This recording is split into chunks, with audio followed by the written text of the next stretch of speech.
Welcome in to Seahawks Today, powered by Chat Sports. Tyler Jones here with you. So glad to have you with us. Coming up on today's show, we will get you the breaking news on Johnathan Abram, who has been claimed by the Seahawks. Also, we will look ahead to the 2023 NFL Draft. Should the Seahawks take a quarterback in the first round, and what does that all mean for Geno Smith? We'll break down all of that coming up in just a few moments from right now. Let's begin with Johnathan Abram, claimed off waivers from the Green Bay Packers. And the waiver wire, in case you don't know how that works, folks, in Abram's case, this is not a practice squad pickup. He immediately goes to the active roster for the Seattle Seahawks. We'll see him there right away for this team. And for Abram, this is going to be his third team that he's played for in 2022. Began the season with the Raiders. They ultimately moved on from him. He goes to Green Bay. His visit wasn't very long with the Green Bay Packers, and now he ends up in Seattle. And you may be asking yourself, well, why now? Why are the Seahawks bringing on Johnathan Abram? Well, with the injury to Ryan Neal, we heard from Pete Carroll say a couple days ago that he felt like it wasn't too bad in regards to his injury, that he felt like things were going to be okay and that we could see Ryan Neal back as early as this week, and then he expected Neal to be back this week. But it's better to be safe than sorry. The Seahawks needed another option of some sorts, and that's where Johnathan Abram comes in here, is to fill that void. And we know that he's got a lot of potential for talent. Obviously, he hasn't quite put it together at this point in his career, but nonetheless, this is not a bad find for the Seahawks considering the circumstances that we're talking about. This is somebody that we mentioned, first-round pick back in 2019, previously played for Las Vegas and Green Bay, was waived by the Raiders back on November 8th, and then the Packers waived him just a couple days ago on November 29th. And the stats for Johnathan Abram at this point in his career: 2022, he's accounted for 50 tackles, 1 pass breakup, no interceptions at this point. Last season, had 116 tackles, 5 tackles for loss, 1 pass breakup, and 1 interception. 2020, he had 86 tackles, 4 tackles for loss, 5 pass breakups, and 2 interceptions. And then in 2019, you can see he didn't play much, had 5 tackles with 1 pass breakup there. So with that said, for Seattle here, this is a situation where it is a low risk and high reward. And it buys time for Ryan Neal. We heard the Seahawks say that they were going to be cautious when it came to getting Ryan Neal back on the football field. And you look at the depth chart for Seattle, Josh Jones and Quandre Diggs leading the way there, and Ryan Neal has been certainly effective for this Seattle Seahawks team when he's been out there. Remember, this team is still filling in a gap here in regards to Jamal Adams, who's been out since week 1. And so just finding any piece they can to make this work, that's what Seattle's doing here with this signing of Johnathan Abram. I think it's solid. For me, claiming him off waivers, picking up his contract as is, and finding a piece to fill a void for right now, I don't know how you can't give this an A. This is our pinned comment today. You might get an ad break. If so, take advantage of it. And let me know, how would you grade the signing of Johnathan Abram? Type A, B, C, D, or F, and let me know in the comments section below how you're feeling about this signing. Let's talk about the 2023 draft now. Will the Seahawks sign Geno Smith and draft a quarterback in the first round of next year's draft? As the Seahawks look towards next year and plan accordingly here, many wonder, can you do both? Can you bring back Geno but still draft a quarterback in the first round? Remember, Seattle has not one but 2 first-round picks. And so would you use one of those on a quarterback but still bring back Geno, or do you have to pick one or the other? That's the question on a lot of people's minds right now. Brady Henderson of ESPN, who covers the Seahawks, had this to say: "It's too early to make a call on this with any degree of confidence because of all the unknowns of play. The Seahawks would no doubt want to re-sign Smith if he maintains his play from the first half of the season. But what will his market look like after one strong season that followed 7 as a backup? Will Smith, not that Will Smith, drive a hard bargain in order to make up for all the money he didn't earn while playing on a minimum salary deals. He's currently 5th in QBR at 64.2 and is leading the NFL in completion percentage at 72.8%.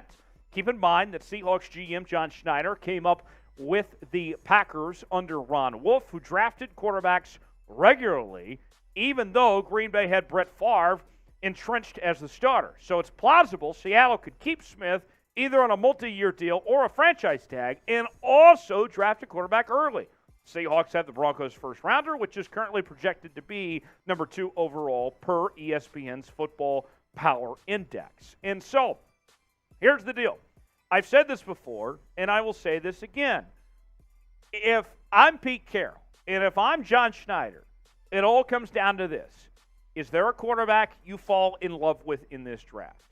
If it's Bryce Young, if it's C.J. Stroud, Will Levis, whoever it may be, if there's a quarterback you love, then you go get him. I think you bring Geno back no matter what. Assuming that he plays at the level he's at right now, he's worth bringing back next year, absolutely, and giving him that multi-year deal and letting the next guy sit behind Geno Smith.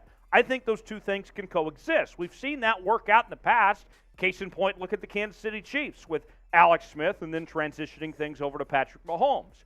But if there's not a guy you absolutely love, then wait till next year and go get Caleb Williams as far as I'm concerned. So with that, should Seattle draft a QB in the first round and re-sign Geno? Should they do both?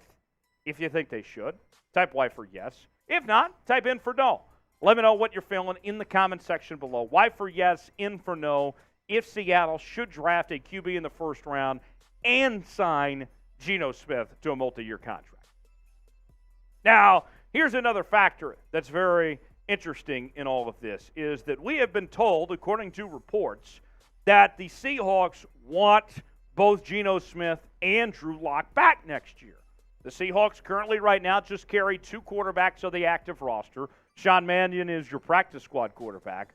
And so with that, you wonder, well, if you're going to move on, if you're going to bring in a quarterback, then Drew Lock's definitely out of the equation, right? So what does that all look like? What are the top quarterbacks for next year's draft? Well, the latest quarterback rankings from Todd McShay of ESPN, this came out within the last week or two. Here's the top quarterbacks out there and some possible options for the Seahawks with either one of these first-round picks. Obviously, you start with Bryce Young, the Heisman Trophy winner from a season ago at Alabama, and Bryce Young's been terrific. And I know that he might be a little undersized, but the thing that I like most about Bryce Young is that he can put the team on his back.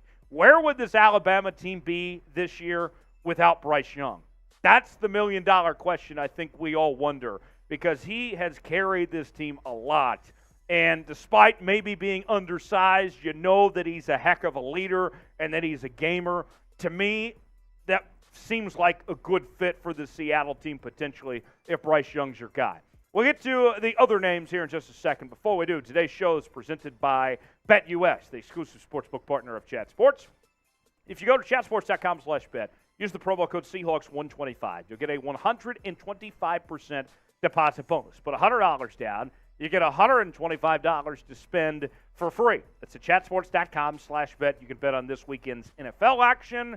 You can also bet on college football. It's championship week in college football. You can bet on the NBA, whatever you're feeling, whatever you're vibing with. The World Cup, it's all in one place. Chatsports.com/bet. Promo code Seahawks125.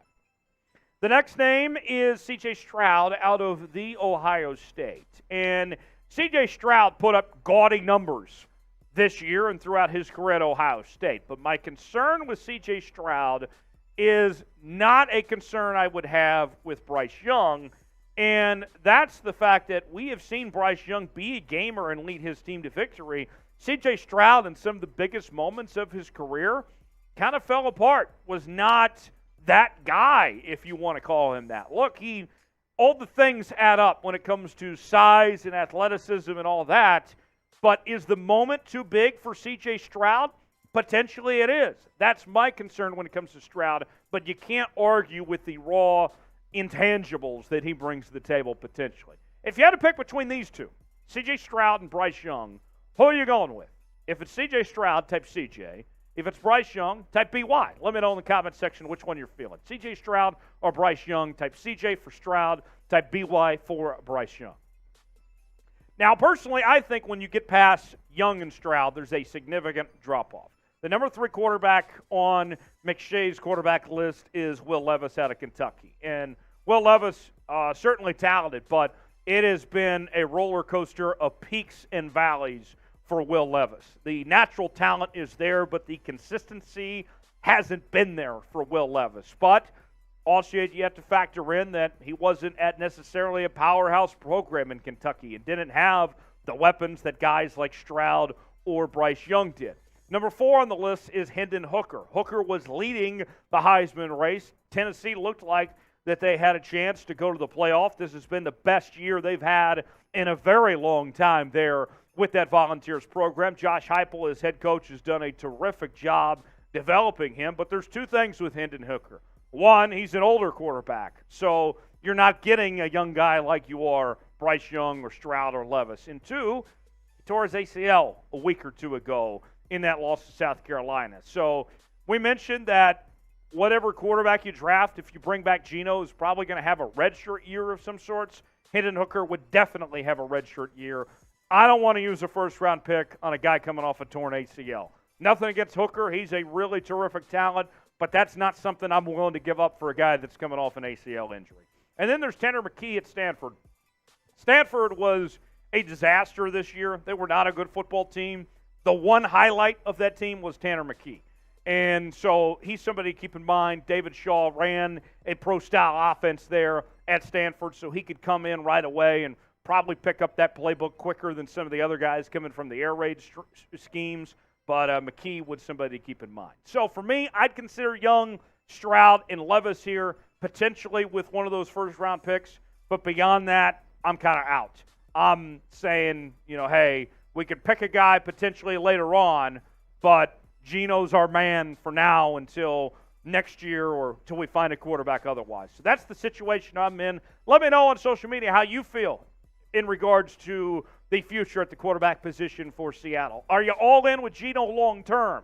Should they look at a quarterback, one of the guys we mentioned here in 2023? Did we miss somebody? Let me know in the comment section or on social media. Twitter, Instagram, and Facebook at Tyler Jones Live. And I'll see you next time here on Seahawks Today.